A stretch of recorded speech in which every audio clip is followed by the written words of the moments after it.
All right, we are back on the second session, and I expect the session to last for another 35 minutes, and then we do another session after this. So where were we with the questions? Lee asked an interesting questions, and he get to tell us about his favorite metaphor from the movie. So now maybe let's give the forum to Christy. What do you think? Yeah, my favorite metaphor is the 짜파구리 scene. Do you know what this is? No. In the movie, they translated it as a ramdong. Oh, ramdong. Okay, ramdong, ramdong. right. But in Korean version, and actually it says 짜파구리. Actually, it's the name of the ramen, and they mixed it together. It's the same and a different brand to get two different brands and mix it together. The first one name is 짜파게티, and the second one is 너구리. So they just get together, and it means 짜파구리. But for your comprehension, they translated it ramen and udon, so it became ramdong. Okay, ramen and udon. Oh, yeah. Okay. But actually, that's not a ramen and udon. Just two ramens. Two ramen. This is actually an interesting point, and it's going to be very unique to our session. Yeah, because this is very Korean thing. Now, tell me a bit about the two brands. Is it the type of noodles or ramens, or two specific brand?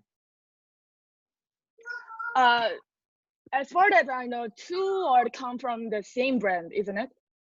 From 농심, isn't it? Right. Yeah. 농심, but same company, but different brand. Different brand? Yeah, different brand. The first one is 짜파게티. It's like different name. Black noodle. But the other one is 너구리. Is a kind of Japanese style udon. And it's you know what, which is very interesting. The three of them are mixtured in 짜파구리, the two noodles and one meat sirloin. So it means it symbolizes three families. Yeah, that's right. I don't fully understand. So I think it's a very good point. Let's clarify this a bit further. I know, let's start with like very stupid point of view. I know nongshim. Nongshim is like Korean noodles. Is being sold that's in right. Australia as well. Nongshim, and have a big packaging like Shin Ramyun. Yeah, that's right. Yeah. Right. Now that's number one. So I know nongshim. And I know nongshim have different brand, and one is Shin Ramyun and whatever else. The two that you mentioned, I don't quite catch the name. But now, what I am curious is, you know, when you say the combination is well known, like, you know, we normally eat the noodle by itself. Like I would say one Shin Ramyun pack, and I just have by itself. But now, based on the movie, because it's the combination, like combine these two brands. Seem to be common in Korean, like, and you guys seem to talk about very specific brand, the two packaging blend together. How does this come about? Like, how does it get spread to the society? We Korean really likes to eat instant noodles. Almost in average, maybe two or 3 days in a week, I could say. Wow. In case of men, the rate is much higher than women. So, and we don't like to eat with a special recipe of ourselves. And we also like to share that with other people too. So we uploaded some of the recipe that I made, or I've heard, or that I've looked. We uploaded on a social community, so that spread, they went viral. So that's how very famous. So and they get reputation. Oh, it really tastes good, so it goes popular. That's Right. how it comes. And So that combination gets its name at one point in Korean. yes, yeah, The combination. So essentially, what you do is like you're not like tearing this sachet, the ingredient mix into the boil water and just a noodle. That's not what you do. So you do a fair bit of creativity, come up with maybe Right. a way to make yeah, it more. yeah. Exactly. So then at one point someone come up with the idea of, oh, these two brands, mix them together in a specific way and then post it online, and then everyone else sort of know about this. Yes, So yes, it's a that's social right. phenomenon. How long ago Right. is this that this happened, in like this particular recipe come about? How long ago is this? It's like 10 years, 20 years, or 30 years? Oh, less than 10 years, I guess, isn't it? Right. Yeah. Yeah, maybe about 10 years ago. I Okay. don't remember exactly, but yeah. Okay, so ramdong. So in Korean, this particular mix, can you spell it for me, please? I need to search for it. 짜파구리.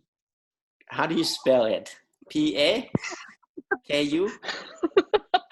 It's quite long, so I will just send it to you. Okay, Write it. all right. Yeah, that's much better. Okay, let's do it. I think this And is a very. besides the 짜파구리, there's a whole lot different various recipes we've had. What? There's tons of. Right. This is mind blowing, and you have the name for everything. Not everything, but yeah, people like to mix it Right. with different things, with A or B or something like Right. that. We just keep adding and subtracting or something here and there. Right. We create something like more like not ramen, but itself cuisine. I'd like to say. Cuisine. Right. Cuisine. Yeah. So forgive my pronunciation for the time being. Dapakuli. What does it mean? Does it have special meaning or just a mix up of names? Just a mix up of the names. There's nothing special to it. Right. Yeah, actually the name, the first one is the Chapaghetti. It's Chapa plus spaghetti. So the brand name is Chapaghetti. The other one's name is Noguri. So the first the first one plus the last one, Chapa guri. Kind of. So if you and me and you Somphol, my name is Ki. So Somki, it's like this. Okay. Yeah. Right. You know what I mean? Right. That makes sense. Now, I'd like to know, why do you think director, what's his name? I forget the Chapaguri. Bong Joon-ho. Director Bong Joon-ho.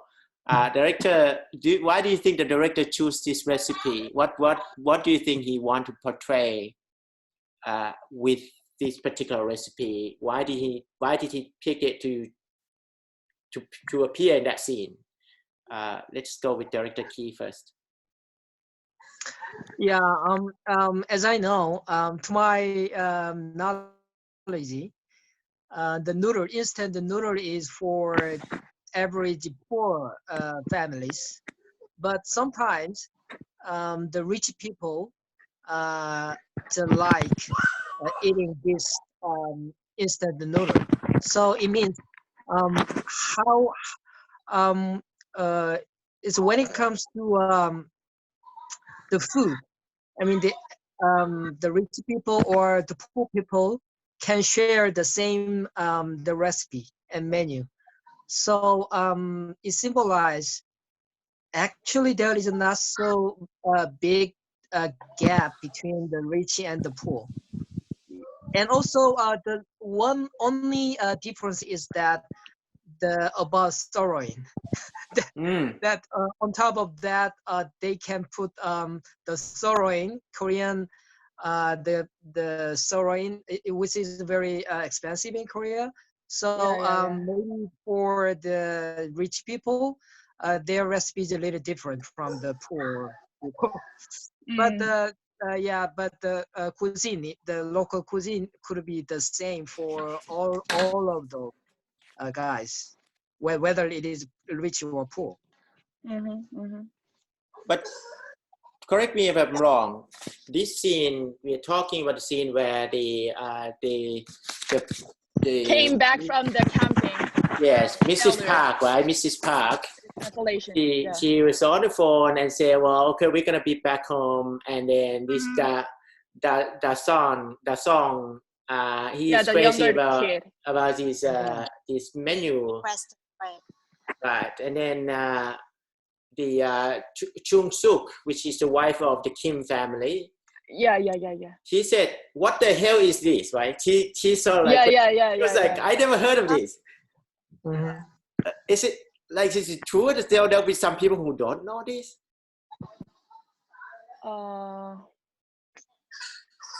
As I said, not every people know about this recipe, but yeah, for in their 20s or 30s, surely know this recipe, I guess.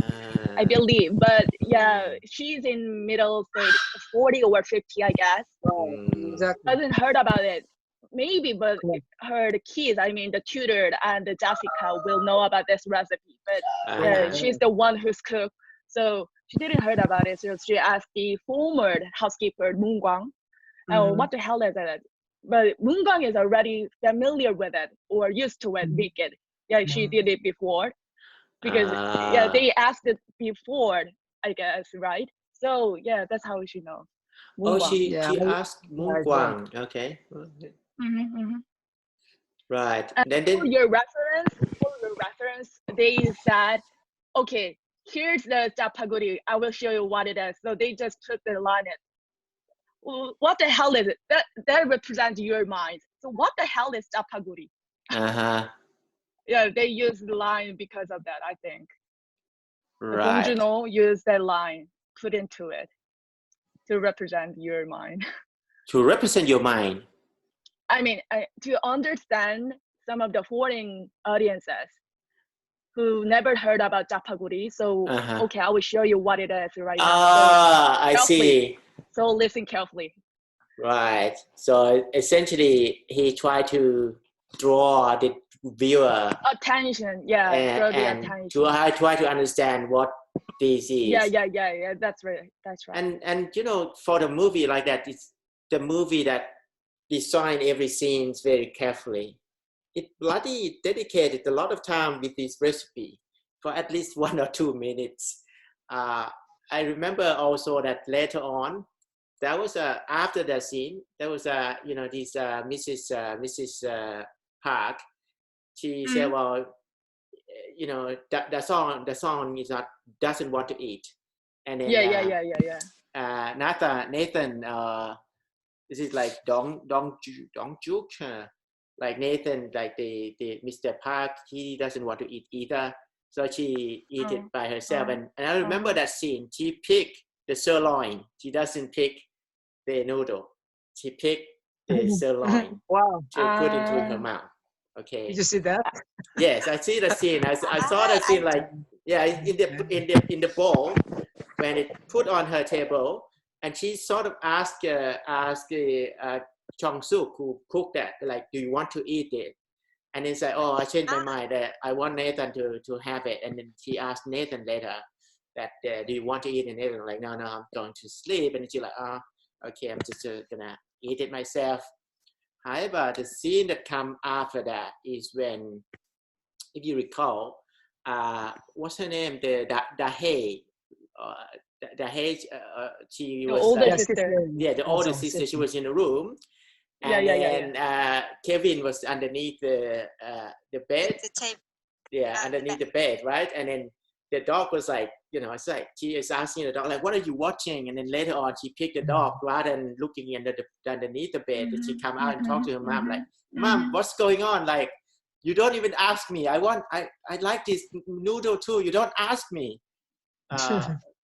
So she made this is a very important scene actually, right? Because she start arguing with her mom, and that gives Kevin and the rest of Kim family to just start to try to get out of their place and start to get around. Yeah. Because that's when, because initially they were in a separate location. Kevin was like in that bedroom, and the Chong Suk is cooking, and Jessica was like somewhere else, and then they're not meeting up. So that probably doesn't mean much. I think it's just a mean that the way that they try to shift the momentum of the movie. Yeah, that's right. All right, that's a good point. I think that's a very good point. Go ahead. Before the moving to the other topic, I'd like to. How about the listening this music about the Chapaguri? Okay. Are you ready? Are you ready? Yes. Okay. Do you hear? It's very rapid and fast because they have to prepare the Chapaguri before the Park's family is arriving at home. So it's very good for, if you want to do something very rapidly, it is very effective for you guys. It seems like classical music, right? Like it's Korean music. composer, the music director is very famous guy in Korea. His name is Jung Jae-il. You can Google his name. He's a very talented guy, and he composed the many the music in this movie, followed by director Bong. I mean, this is the based on Baroque music. It's very classic, like a Bach. So, but the Jung Jae-il said. It's too loud. The music director said this is kind of fake Baroque music. I mean, it's not a original classic, but the hint is that this idea is from the Bong Joon-ho's ideas, because in that Baroque era, the royal, the king and queen's power is so powerful, and there is a big gap between the royal people and the poor people. So the music is like very it's like this, just like this theme of a movie. So they used that theme of Baroque music. So it's kind of a classic, but it's very has some humor and wit. So just enjoy that the theme of the movie musics. Yeah, I'd like to talk this. I think this is very good, because when we watch a movie, we also, like, I personally never really understand the soundtrack. Like, I was seeing the visual side, and the soundtrack sort of like getting into my left ear and getting out. But then he actually paid particular attention to like the music as on its own, which is really nice. And it does stand out that throughout the movie, the classical music is used a lot. In a different sequence. Yeah, you properly use time to time. Not only made music, but we use some of the music from Italia, I guess. One of the favorite. When they fight each other, the two families fight each other. The live one, the live one. Yeah, that music is actually came from originally came from the Italia, one of the famous singers in Italy. I know, as far as I know. Yeah, so that fact also intrigues other viewers from different countries too. Is it? So that's because that music is like known globally. Is that what you're saying? Thinking about you are a Italian, then you finally get it right away when you hear that song. Oh, that's the Italian music. How come they play that in a Korean movie? How? Oh, that's awesome. Yeah, and they feel like, oh, I feel like more likely to into this movie. I guess. Right. That's a good point, and thank you for bringing up. One more thing about music. Yes, please. They made the last song is about a glass of soju. Soju means Korean liquor. The lyrics is made by Bong Joon-ho, and the song is composed by Jung Jae-il, who is the music composer, and the vocal is the guy Gi. Yeah, Gi. Tutor voice. sings Yeah, right. the final song. So, yeah, last final song. So some guys just left the movie theater without listening to this music, but you Just have like to me. listen to this music. Yeah, the last music. Okay, hold on. Let me try to do some magic because I know I can share the screen and I want to do this magic thing. Let me share this with you and we'll see if I can bring up this up. All right. All right. So I have the whole movie with me. So you're talking about this. I'm just going to play it. Is this the one you're talking about? Yeah, the last music. A glass of soju.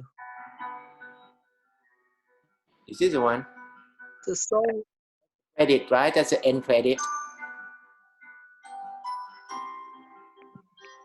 You go a little bit backward. Okay. 대학, 취직, 결혼. 보시면 아시겠지만 나는 사이드. Let me go a little bit backward, not too far off, because we're gonna hit that scene soon enough. Oh. Okay, that's probably the last scene. Hold on, let me hit that. Okay. Yeah. There he goes.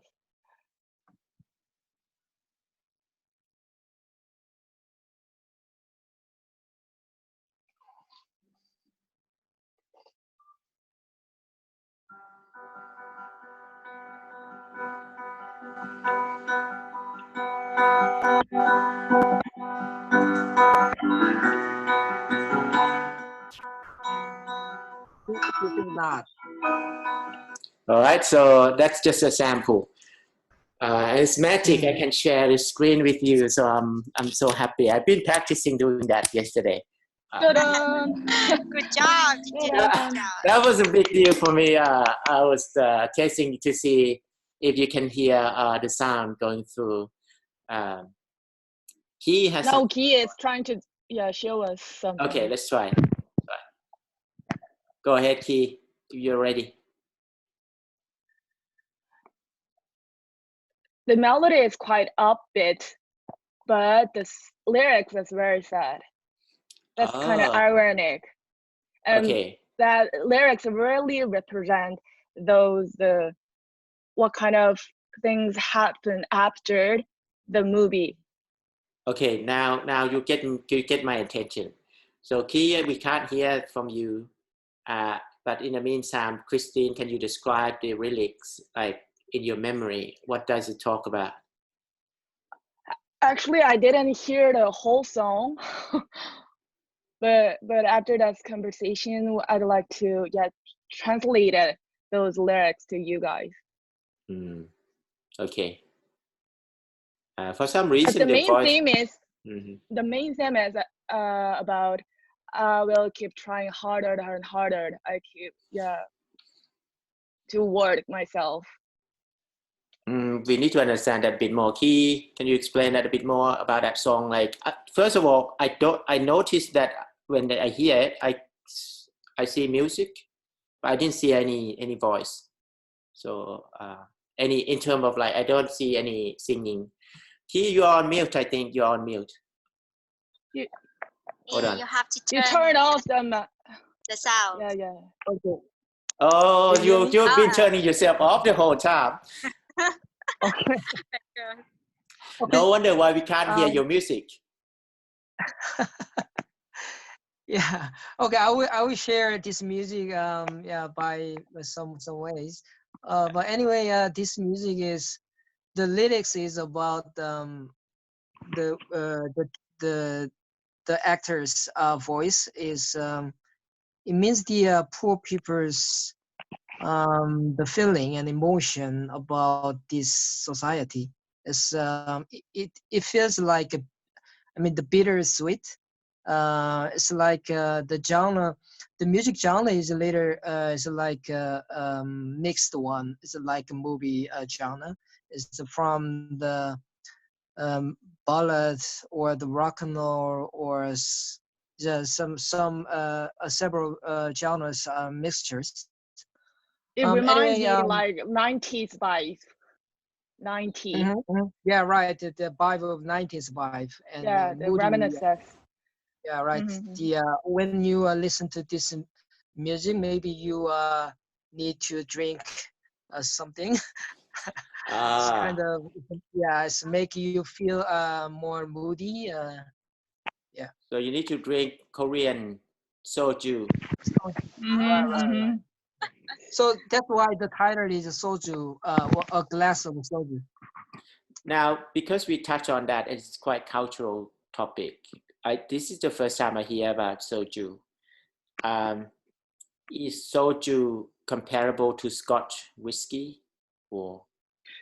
Have you ever drank the sake, the Japanese drinks? Oh, sake. Yeah, okay. I've Yeah, heard of that. it's more like sake. Mm, Soju is more like sake. Yeah, right. yeah, not like whiskey or tequila or. So when it's like sake, so you have it with meal most of the time. Is it something people drink on the weekdays for dinner, or is something for weekend, a special occasion? It's totally different people to people, person to person. Okay, right. Yeah, some just try it on every day or just rarely drinks or. But thinking about the workers, they are so exhausted and stressful from the work, and they get off the work and they drink and feel relieved or stressed out. So if I am a rich family, I'm just saying, if I'm rich and if I live in Korea, would it be unusual for me to drink soju? No. Never. Yeah, if we are rich,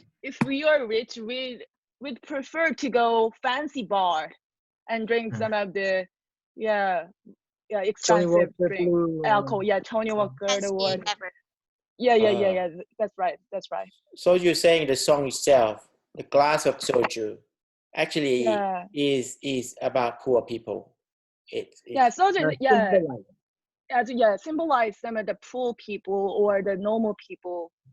Right. Who's struggling in this society. And if I remember correctly, because today I reviewed the review YouTube, and the actor Kevin, right? Kiwook or Kiwoo. Right. The Kevin, the tutor guys. He actually his voice when he sing that song, right? The part when I taught like Jessica about how to memorize the script, right? Jessica, we don't dare. I like that one. Okay, let's move on to that one. I really like that one, and I remember Key told me about Jessica's song, and Jessica is one of my favorite. And I watched through that movie. I root for Jessica. Unfortunately, I should not have done that because I feel really bad. Like what happened to her, I feel really bad. I root for Jessica, and then he was saying Jessica's song. I'm like, what is Jessica's song? I can't remember until I rewatch it again. Now I have 10 more minutes before we need to stop the session. We'll go on. I will let you know. So tell me again, that one actually is special as well because the director Bong was on a show, and he said something along the line that it's specific to Korean, that song, but other people from other countries can relate to their version of similar song. So what is special about that song, and why is how common is it like to you guys in South Korea? Let's try one of you first, like Key maybe, or Christine, who want to go first? The song is quite, how to say, it's all Korean. most of Koreans know that's rhythm, so familiar with it because this song has already existed, and which is the song name is Dokdo, is Korean territory. Okay. You know, we have kind of struggle between Japan, Korea about the East Sea problems, and we fight with each other about that territory. Okay. So we have a song, with it that arguing that this Dokdo, the island, Dokdo Island, is our territory. So Okay. 울릉도 동남쪽 백길 따라 200리 외로운 사마나 새들을 just listening. 독도는 우리 땅, our territory, something like that. And so when we are into the elementary school, we've learned that song at the beginning. So almost all Korean people are really familiar with that rhythm. So I could say, Bong Joon-ho is quite clever, isn't it? Not only Korea, but but they just show some of that. Dokdo is our Korean territory. He's bring up that issue to other people's. Also, what's the melody and what this song is about? And and they bring some of the interest about the other audiences all around the world. And he brings up the issue, and because of that, not the Dokdo problem, but the kind of the comfort women issues are happening in Korea right now, and because of that, Japan and Korea has no communication when it comes to the economic things, or we don't go to travel to Japan. There's something campaigns that happen, so quite a boom quite ago, but it's still remaining keeping, but so it's sort of it reminds you of the conflict and national pride at one point. It's just my opinion. It's not just my opinion, And that was at one point, because we know the world at one point has a lot of conflicts between countries and races and this and that, and of course in modern days it's different. Now I need to say that when I watched this scene again today, I thought it's a bit stylish in a sense where you know I'm rooting for Jessica, like her movements. You're like, hold on, we're gonna sing this song, and you're like, that's very cool. It's very cutie. Because you like her. Yes, I mean, she has this quirky personality, and she was so stylish, and she was like assertive. Like when I during my tutorial session, don't come into the room, and she was doing that, and she was like, believe me. You're fascinated with her. So and that scene, if you think about it, that scene, doesn't carry. It's there for the style. It doesn't carry any momentum in terms of the storyline. If I cut that scene, it doesn't affect the storyline. Right? If I remove that scene at the door, and I remove from the movie, it doesn't affect the entire story. It's just there as a stylistic reason, right? Because I mean, you can remove that. They show up on the door, and it's like, hold on, before you press that. You know what? Actually, the original version, before the editing, that scene you like is much longer, but they just shorten. Is it? Wow, I didn't know that. Okay, so now how do you know that? How do you know it's like longer and shorter? Like, how do you know? I some of the article that behind the story about it. Right. So did you get to see the longer version? Yeah, and the whole lyrics are already exposed on online. Okay, we're gonna have to go back and watch that, especially my cutie Jessica. Cutie, lovely, intelligent. Cutie intelligence. That's just so much like you guys. Cutie, intelligence, and quirky. Right. So,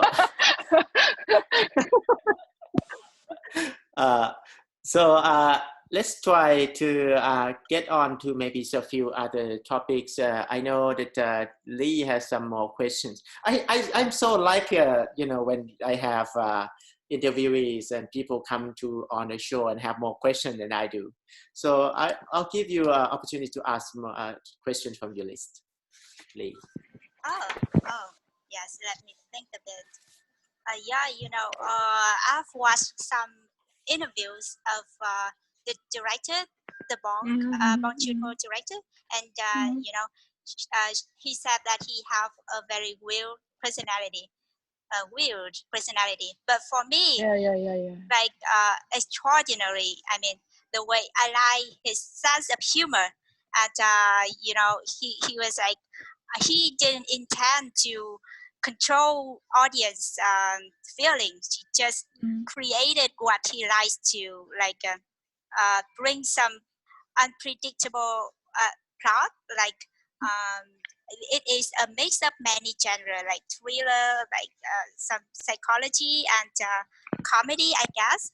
And for the first half, it's quite pride atmosphere, and it is very smooth and hilarious the way the poor playfully tricking the rich by taking over the current staffs. Yeah, I think it is phenomenal. And because at the end, there's a lot of controversial like between who is real Parasite. Is it? Yeah, that's the main question that director gave us. Right. The message is not only the poor, but it is the rich who depends on the others' labor. Like they have to. Okay.